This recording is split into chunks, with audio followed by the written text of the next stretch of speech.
It was pretty good. This was after the day that I thought that I couldn't do this anymore. Because I allowed myself to remind myself what I'm made of. That I've faced defeat before, that I've faced pain before, and nothing has stopped me to this point, so why is this going to stop me now? It's not.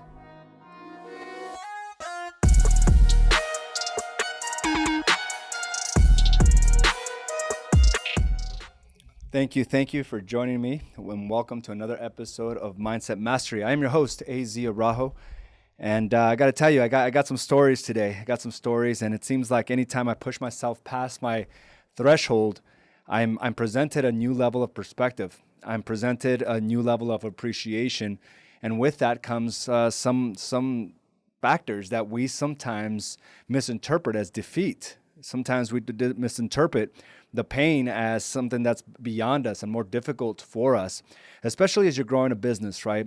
Anytime we run into an issue that's above our current capacity, we feel like it's against us, like it's not meant to be, like things are just going to are supposed to get easier, but now it seems like things are getting tougher.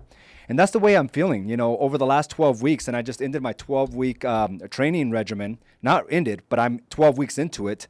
And that just ended on Saturday, right? Now I'm on my 13th week, and it began today. Today's Monday. And, and I felt like, as time progresses, I should be feeling stronger, more confident. I should be, nearly, at my peak, ready to compete, ready to take on this triathlon, this Ironman. And, on Friday of last week, I felt the complete opposite. I felt defeated. I felt like things were not progressing the way I wanted them to progress. And, these things kind of seep into your mind when you feel this almost like a battle, right? Like you didn't come out as strong as you hoped. Right? When you go to a listing appointment and you had it pictured one way and you come out, you're like, it just didn't feel right. And then we start questioning ourselves through everything that we do. And that's exactly what happened for me. Last Friday, we were scheduled for a 2-hour and 5-minute run, 2:05. And in my mind, I was like, I'm going to hit my 13.1 miles. This is enough time for me to be able to hit 13. And the entire time in the entire week, I was looking for the 13. And I made some adjustments. I thought I was doing all the right things. And sometimes we do the same thing, right? In your business, you're getting ready for that listening appointment. You're saying, I'm over-preparing. I got things that I normally don't do, and I'm making adjustments here. This is my listing. The same way I was thinking about my run last Friday. This is my run. In 2 hours and 5 minutes, I'm going to hit my 13.1 miles. So the day before, I was excited. I went out to a running store called Roadrunner out in North Scottsdale, and I got fitted for some new insoles. I got some new shoes, and I'm feeling great. Like it's on my mind. I'm going to attack this thing, and I'm going to feel good about being able to achieve it. And it's going to be a big milestone. I've never ran what's considered a half marathon, right? On a Friday, not because it's a competition, just because it's part of the training. So now I'm like, okay, excited about just doing this half marathon on a Friday. I'm feeling good. And, so I thought I was doing the right things. I got new insoles. I paid $80 for these things, and they're supposed to shape right and form right to my foot. So they're supposed to give me an advantage, right, to feel less pain and give me everything that I need to make sure that I'm able to achieve my target. I also bought some brand new shoes, and these things are supposed to be very soft and supposed to be the best when it comes to long distance running. So I figure I am set. I am ready to go. As soon as I started, I felt like something was off almost immediately. I didn't feel like I had my legs from under me, right? Under me. I felt like it was too humid. I was in my head because the way I imagined it, the way I would start off, was nothing like I actually did. Everything seemed to be a resistance on my target. And it got to a point where I started feeling a lot of pain on my right knee. Every once in a while, like my right knee would give out, like it would fall asleep. And then I was burdened by the pain on my shins, something that I haven't felt in a while. And I'm used to running long distances now. I can honestly say that. I've been training for quite some time, and And I have a couple of 10-mile plus runs. I have more than a handful of 8-mile plus runs. And I can't tell you how many 5-mile plus runs I had. So it's nothing that it's well over, right? To do 13 miles doesn't seem like it's going to be a huge burden. Just like if you've closed $5 million in transactions or $10 million, 15 shouldn't seem like that much of a burden. It's right around the corner. It's something like if you train for it more, if you do more of the things that got you to $10 million, then it's real easy to get to the 15, right? And that's the thought process. But when we start facing this resistance, we start doubting all our efforts. Like the entire run, I started feeling, again, I started realizing that I made too many adjustments. Not only did I get the insoles, but I'm not even sure if I got the right shoes at that point. So I'm doubting that. And my body wasn't used to it. And the reality was, even though I've done 10 a number of times, 12 was a new threshold for me. It's going to be painful, and it's going to come with its number of obstacles that I have to overcome. Just because I did 10 and I felt great doesn't mean I'm going to feel the same way after 2 more miles. It's going to push me because I've never done it before. And one of the things I had to realize is that this is a new threshold for me. And anytime you pass a new threshold, trying to get your business from 5 to 7 or 7 to 10, 10 to 15, it's going to come with this fair share of obstacles. But it doesn't mean that you're not prepping yourself for it. But if we misinterpret it, we can feel defeated, right? We can feel defeated and concede that, hey, this is just the way it is. It got to a point where I was running, and after the run, I haven't felt this pain in a while. My legs were just throbbing. I couldn't get that pain away from my legs. It felt like it was shin splints. It was my knee. I just felt so defeated.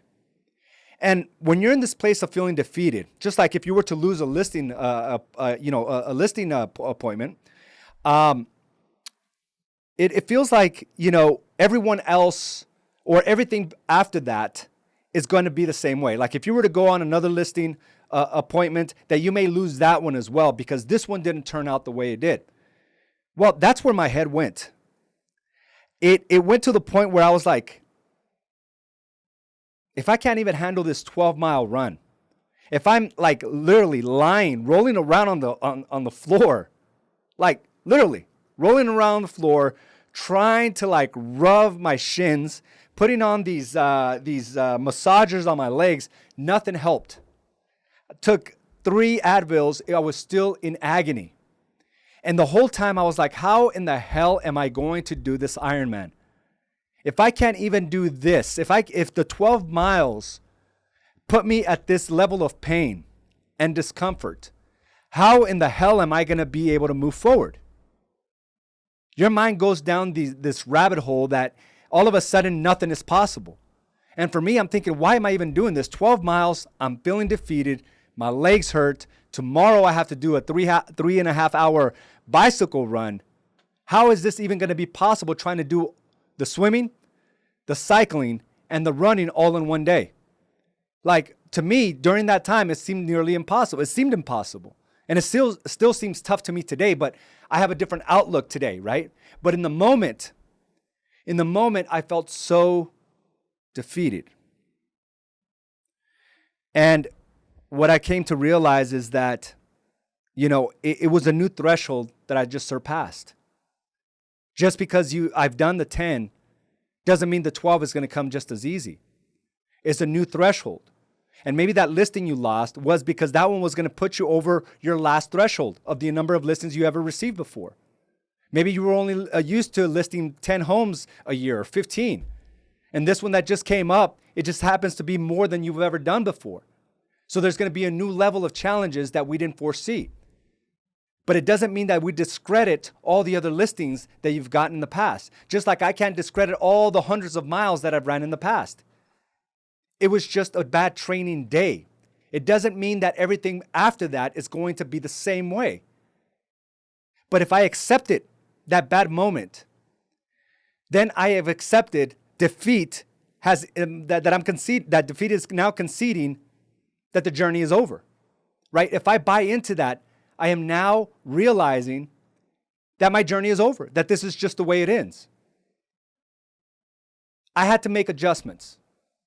And every time we feel defeated, it doesn't necessarily mean that the journey is over. It means that you have to pivot. You have to make adjustments. The first thing I did was to take those insoles out of my shoe. Listen, I'm 41 years old. I've been running this way without the custom insoles pretty much for a long time, right? For a long time. Anytime I had to run, I didn't rely on custom insoles. In fact, I now realize that the custom insoles twisted out my knee, which caused pain, things I wasn't used to. So I just had to relook at the things that didn't work for me. Even though I made all the adjustments, it doesn't mean that all those adjustments are good for me. So I had to analyze, sit back and analyze and realize, okay, there's some things that just didn't work for me. So I made the necessary adjustments again within 24 hours, right? Even though it was like so exciting to make the first adjustment, just like it was for you. Maybe you just revamped your entire listing presentation. Well, it didn't work. Big deal, right? It doesn't mean it's the end of your listing career. It just means it didn't work for a few particular reasons. You pivot. You make adjustments. And one of the things we can't do is dwell. And I couldn't just sit there and say, well, because my legs hurt this much, I cannot go the next day for the 3.5-hour bike ride. What I did is allowed myself to feel that pain. What I did is allow myself to recover and start analyzing what and how I got there to begin with. It doesn't mean you stop marketing after that defeat, right? After that loss of a listing. It doesn't mean that you don't go back out there stronger. Because during that time that you feel in that space, you're analyzing, you're making adjustments. And maybe the things you thought were going to work didn't work. Okay, lesson learned. We move forward. We move forward powerfully because we get to remind ourselves that we've been here before. And that with any great success, there's going to be its fair share of challenges. No success is free from challenges. None. I want to come out strong on this Ironman. So I have to feel the pains right now.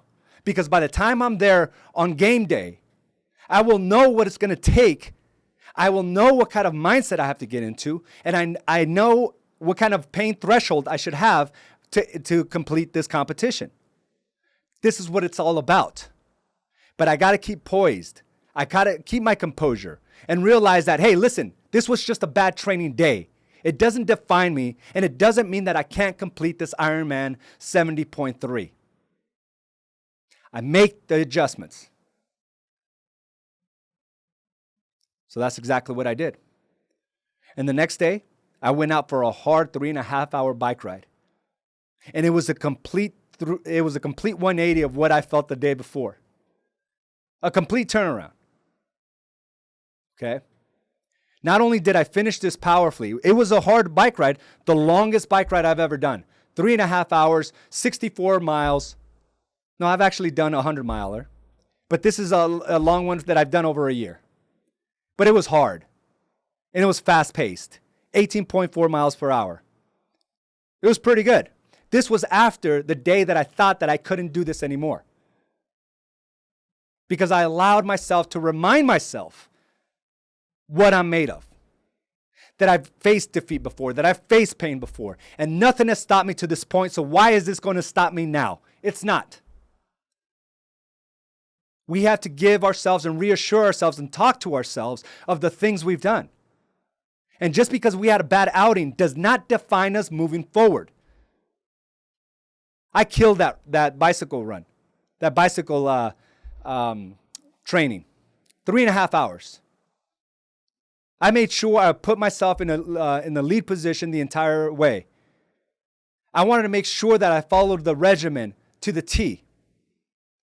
I wanted to feel the pain. And I wanted to remind myself that although things are not going to always be as I picture them, I can always bounce back and make sure I'm on the right track. It's so easy to come up with excuses. It's so easy to convince ourselves why we can't, especially after a defeat, especially after losing a buyer, a seller, especially being beat out on offers. It's so easy to convince yourself why you can't. The bigger challenge and the thing I want you to consider is start taking the actions of why you can immediately thereafter. You want to feel the power? Start doing shit when things are really tough, after a huge defeat, after a huge obstacle, where you didn't feel your best. Get up and do that the next day. I'll tell you how powerful you're going to feel. You're going to feel unstoppable. And that is the mindset that I came into this on today, Monday. Realizing that this week is going to be even harder than last week. My run on Friday is going to be longer than the one I did last Friday. And my bicycle on the cycling is going to be 4 hours, not 3.5. But I'm excited because I know I got the 3.5 hours under my belt. I got the 2 hours and 5 minutes under my belt when it comes to running. I've done it. It wasn't the most graceful. It wasn't painless. But my body now knows you can do it. My mind now knows you can do it. And I'm going to kill it. And if I don't, I'll be back at it again. And again. And again. Because I realize with every success is going to come with its fair share of obstacles. And I'm going to feel the pain because it is past my threshold. So start looking at your business that way. It doesn't mean that you're meant to stop. It doesn't mean that it wasn't meant to be. It means that you just need to get better. You need to adjust. You need to pivot. And you need to keep going. That is the only way you will ultimately feel the most powerful, the most unstoppable person you can be. My daughter had a similar situation. I have an 11-year-old. She just started school. We're one of the few schools where they can actually go to school. They're taking their precautions. They got their masks on. She's happy to be there back with her friends. But when you're 11 years old in middle school, you know, other students' opinions is just, it means everything, right? To an 11-year-old. It doesn't matter how much you tell them. You shouldn't care what others think. You shouldn't care what other people say. It's just not going to work for an 11-year-old. It means the world to them. Their whole world revolves around what their friends think and do and say. So my daughter, again, she's been playing and she's had a ball in her hand, my youngest, since she was 3 years old. She's been wanting to be like older sister since I can remember. She would go to all her big sister's volleyball games. She would be on the stands cheering on. She would just love it, right? She would wear her sister's jerseys to show the support. In fact, when she started playing organized volleyball, she still wears to this day the same number as my older daughter, number 23. They both wear the same number. But that's how much my youngest has had the experience around volleyball. And she's really good. She's really good. She knows how to handle her limbs, right? And she knows how to handle the ball. She knows where to be, how to process it. She's very smart when it comes to the technicalities of the sport. She's been doing it for a very, very long time. Well, they've been having these open gyms because this last Friday, they were going to do tryouts for the 6th grade team. And on this particular day, the club volleyball, which is a different organization, was at the same gym as their school volleyball team. Now, club volleyball is more competitive. Club volleyball, you got individuals from different schools coming together to one volleyball game in one volleyball league in order to showcase, right, their skills, one, and to try to be the state champions, right, in this volleyball tournament. So her club was at the same gym as their school, same gym. And, well, you got to understand, when it's a school sport, not all the girls have been part of club. Some of them are just barely touching the volleyball for the very first time. They're not as skilled. They're just not, right? It's a school sport. So again, some of them are just barely getting the feel for it. Now, it doesn't mean that's going to be the same outcome a year from now, but what I'm saying is those are the realities, right? And so Madeline was there, And she was starting to feel a little embarrassed because her team wasn't that good. And she would kind of eye her team, her club volleyball team, because they were all there standing trying to, support Madeline, right? And she felt so embarrassed because her school team is not as good as her club volleyball team. In fact, she got so much into her head that she started missing the balls that she would more than 99 out of 100 would get. In fact, she got so embarrassed and she got so caught up that she ended up running into one of her teammates, and it completely winded her. So now she's on the floor rolling around, right, which she made things worse because she got caught up on what her friends were thinking. She calls me, and I was heading back from the office because I dropped her off. I was heading back, and I was telling her, and then I could tell that her voice, she felt like crying. I'm like, baby, are you okay? And when you're a dad and you have a young daughter, you start thinking the worst, right? And she wouldn't tell me. I'm like, is everything okay? Did anybody do anything? Was there something wrong? But she's like, just get here quickly, Dad. So I'm like, oh my God, like what the heck just happened, right? I'm not thinking that she got embarrassed in front of her teammates. I'm thinking the worst, the absolute worst. So I'm speeding down, trying to get to the training facility. And she comes out, and her eyes are already like swelling up. She just wanted to get these tears out of her eyes. She just was in her head, and she just completely breaks down and just tells me how embarrassed she was. She starts telling me how bad she did. She starts telling me how her friends are going to think that she's not that good. She said, she starts naming all these things. And she had a bad outing, right? Just like I had my bad running. She had a bad outing. And she forgot about all the great things she's done over the years.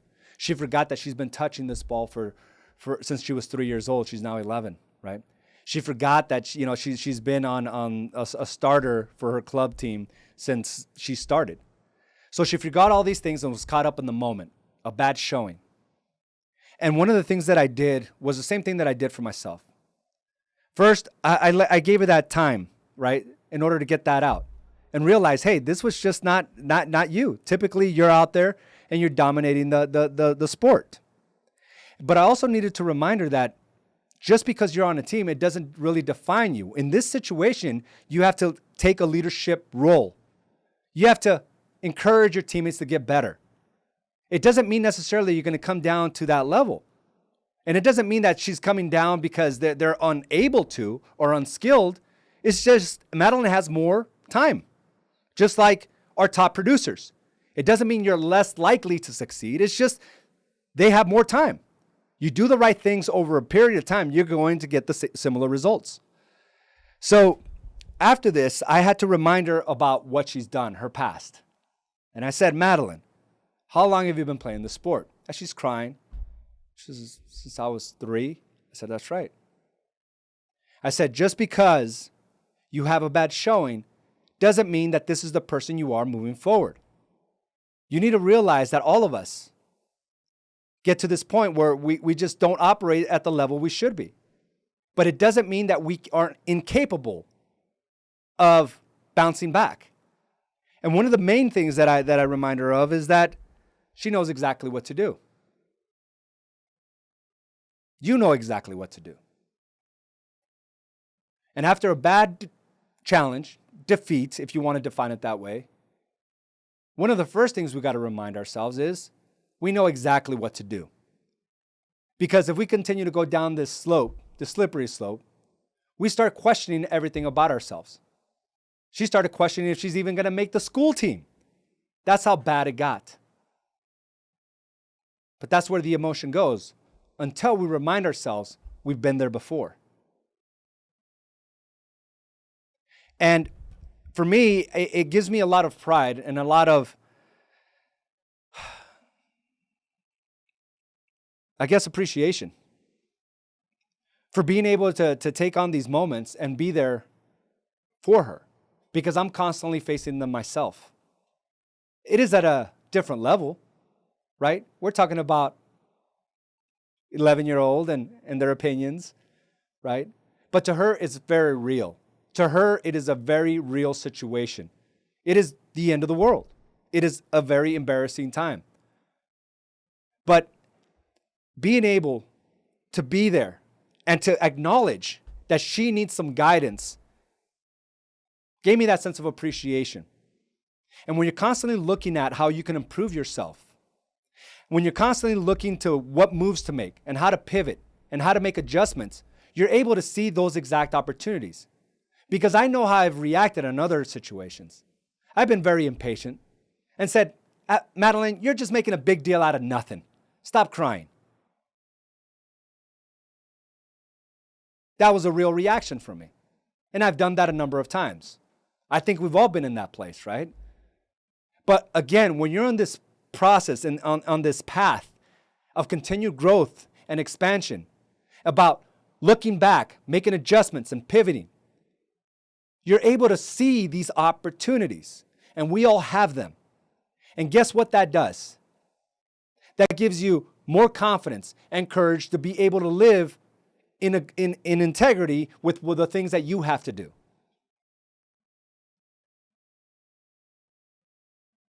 It was a moment that I was able to flourish in as a dad. And I'm very proud of that. But again, simply reminding her that a bad moment does not define her. A bad moment in time does not define her, right? And recapping her history, what she's done. She's been playing since she was 3 years old. And finally, and I made her repeat this, I looked her in her eyes and I made her repeat this. I said, you know exactly what to do. She smiled. She says, I do. That Friday, the last day of tryouts, she absolutely killed it. She went in there with a new level of confidence. We get an email later on. Of course, she made the 6th grade team. But these are the things that we have to do not only for ourselves, but for our family as leaders. We have to constantly understand that defeat does not mean conceding, right? Defeat is just temporary. It doesn't define you moving forward. We must realize that there's another day and a bigger challenge lie ahead. So if you concede to this, you're never going to ultimately get to where you want to go because your goals are big. Your goals are lofty. And if this little thing stopped you, then you didn't stand a chance.